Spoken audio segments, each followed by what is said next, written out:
Hey, my name is Stix and welcome back to your monthly Gacha recap, a video series where I recap everything that happened in the Gacha genre over the course of the last month in one easy to digest format.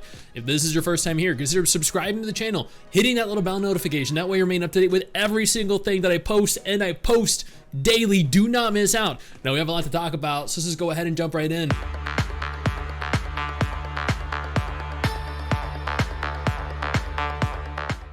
We're going to begin this with gacha games that are shutting down. Azur Promilia has announced their end of service notice, both in Japan and global. They go on to state that the Japanese version of Azur Promilia is scheduled for closure on September 30th, 2024.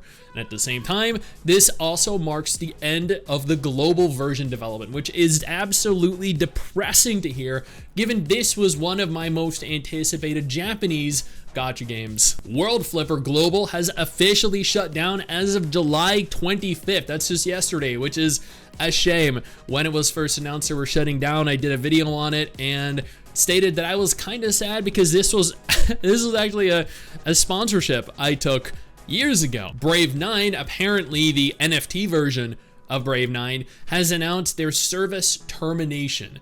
This is apparently happening on August 26, 2024.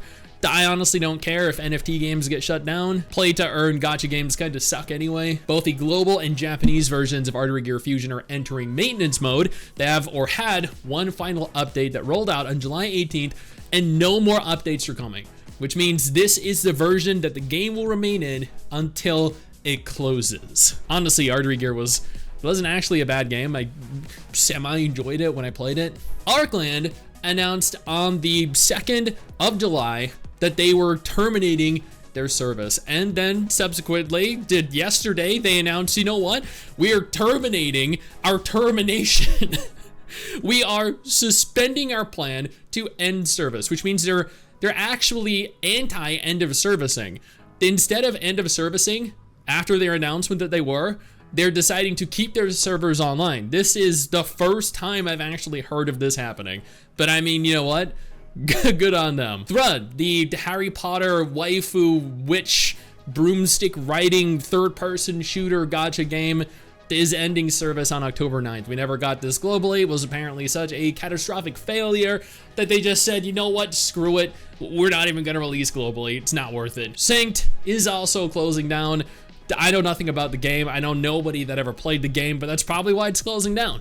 Now let's talk about beta test phases, beginning with Noctilucent Before Dawn, which is open closed beta registration and is available in Chinese right now. Apparently, the full release will support Chinese, English, Japanese, and Korean. Wangyua, the open world action RPG, apparently just got its version number and is starting the first round of technical testing very soon. Unannounced when, but very soon. GOG A Journey to Qifeng has officially entered their closed beta testing as of a couple days ago. Let's get on to new releases and trailer releases. Beginning with Elpasoul, which is now officially released in China. Ash Echoes released an official gameplay trailer for their game. Horizon Walker is arguably the most degenerate gacha game that I have probably ever seen. They released a trailer, like a PV, they released a gameplay trailer, and there is just such an excessive amount of degeneracy present. I did 2 dedicated videos on this over on my Stix Clipx channel. I can't upload it to my main channel because it will immediately be demonetized. So if you're interested, go on over, check those out. Trust me, this is not a game you're going to want to miss out on. This is a game you're definitely going to want to keep an eye on. And when it eventually becomes playable, you best bet I will be there streaming it. Now, before we talk about anything else, let me take a moment to thank my incredible patrons over on Patreon and my YouTube channel members who allow for me to continue to do dedicated videos like this every single month. You guys are phenomenal, and I can't thank you all enough for the support. Now, let's keep talking. Neverness to Everness, a gacha developed by the very same studio that developed Tower of Fantasy, revealed their first trailer, their cinematic trailer, their gameplay trailer. They've released updates on social media, updates on YouTube concerning feedback that they've heard from players. They've shown that they are interested in working with content creators like myself to hopefully better the game, open it up to and appeal to theoretically the global audience rather than just focusing on China, which is fantastic news. Now let's go ahead and talk about Gacha Game Pre-Registrations, beginning with Wizardry Variant Daphne. The pre-registration begins on August 15th. They're releasing a roadmap that showcases the development progress thus far. They do plan on releasing in October 2024, which means the full release is just around the corner and 2 months after the pre-registrations open. Cat Fantasy Global has opened pre-registration.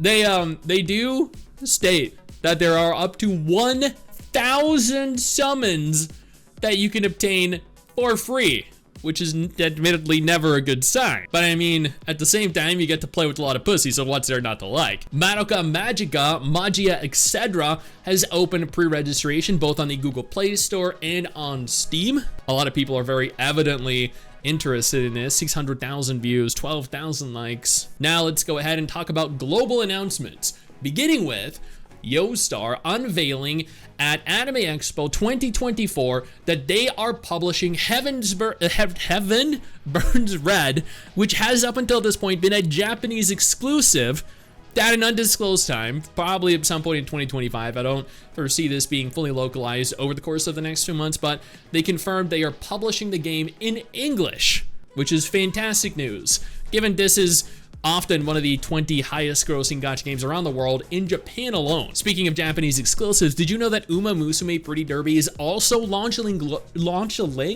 Oh my god, my English today is terrible. Is also launching globally. It's also at an undisclosed time right now, but I mean, these are two games. This specifically is typically in the top 10 highest grossing gacha games every single month, often finding itself in the top 5, making 20, 30, 40 million dollars a month, which is crazy, given I really know absolutely nothing about the game other than it's a gacha game where you ride horses or horse waifus.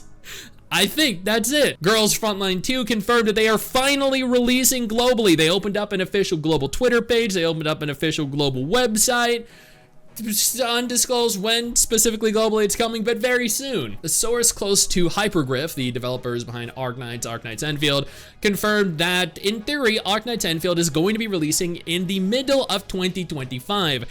They also stated that there is pressure to release Arknights Endfield as soon as possible, which never bodes well. Azur Promilia is also expected to release at some point, in theory, according to this Reddit thread, based off of information that they have farmed, or speculated rather, by January 25th, 2025, which is very soon, and is also before Arknights Endfield, before Everness to Neverness to Everness, Project Mugen, any potential competition, which is also the prime time to release this. Speaking of Neverness to Everness, Project Mugen has been silent for the entirety of the year until Neverness to Everness released information about their game, publicly announced that they were in the development process.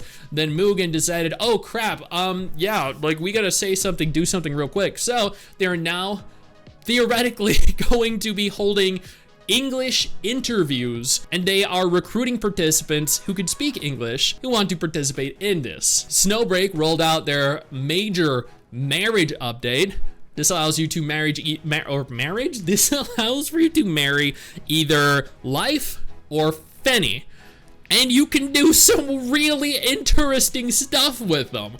I'm gonna upload a video on specifically what you can do with them in the next couple days. I strongly urge you be on the lookout for that. Or if you're interested in all the very interesting, degenerate, cultured content that Snowbreak has pushed out recently, I've pretty much covered it all on my Stix Clipx channel. Speaking of Snowbreak, apparently a lot of the Chinese voice actors are going to be replaced because according to the Chinese Bilibili page, the future direction of the game conflicts with the career development paths of the voice director and some of the voice actors. Considering the relevant regulations and schedules of their agencies, we will be terminating our cooperation with the voice director and some of the Chinese voice actors. They're going to be replacing them, and that is because the game has just become too degenerate, and the girls, the women, the ladies that voice the characters don't want to be associated with it anymore. At least that's what I've been told. And, you know, that kind of makes sense. This is technically, this is a very different game than when it started. Talking degeneracy, Tower Fantasy is introducing a brand new dorm mode that's going to let you do some very interesting things to your waifus. Yeah. Evidently, they know where the money's at. Wuthering Waves has announced they are officially coming to PlayStation, specifically PlayStation 5. If the image is anything to go off of, that is fantastic news. I hope they optimize the game for the PS5. Zenless Zone Zero officially launched earlier this month, and it has achieved a lot of success. Not the same success as Honkai Star Rail or Genshin Impact, but it has been met with some criticism, but also some praise. People are very divided on whether the game is good or bad. I personally had some fun in it. And finally, Honkai Star Rail is holding what is arguably the biggest collaborative event of any gacha game ever. That's right.